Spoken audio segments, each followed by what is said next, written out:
આ દ્રશ્યો છે રાજુલાના ધારેશ્વર માંડરડી રોડના, જ્યાં એક ક્રોઝવે તૂટેલી હાલતમાં છે, જ્યાં અવારનવાર અકસ્માતો સર્જાય છે.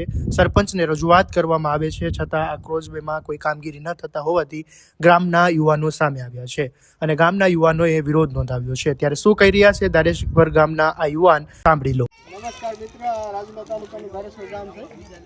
આ માંડવી રસ્તો, આ નાળું હાવ જર્જરિત હાલતમાં છે, લગભગ 4-5 વર્ષથી, અને હાવ ધરાશય થાય છે.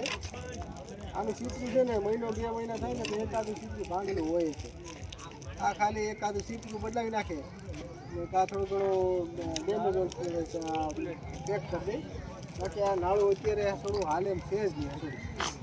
હાલતમાં કાંઈ છે નહીં, ગામની માથે બહાર વાહન નીકળે એમ. અત્યારે આ રસ્તો લગભગ 15-20 દિવસ હાવ જાય છે, પણ પ્રશાસન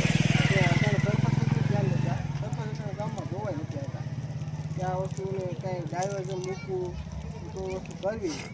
આ ડેમેજ વસ્તુ કોઈ નથી હોતા. એટલે મતલબમાં એવું છે કે ત્યાં પ્રશાસન ધ્યાન દે, પ્રશાસનને ધ્યાન દોરાવવા આ વિડીયો અમે બનાવીએ છીએ. આ નાળાની હાલત જોઈ લો તમે, આ જોઈ લો.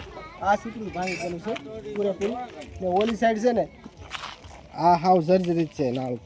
અહીંયા છોકરા બેઠા હોય આખો દિવસ. હા, તો બધું ડેમેજ વસ્તુ છે. આ વસ્તુ આગળ પડી ગયો.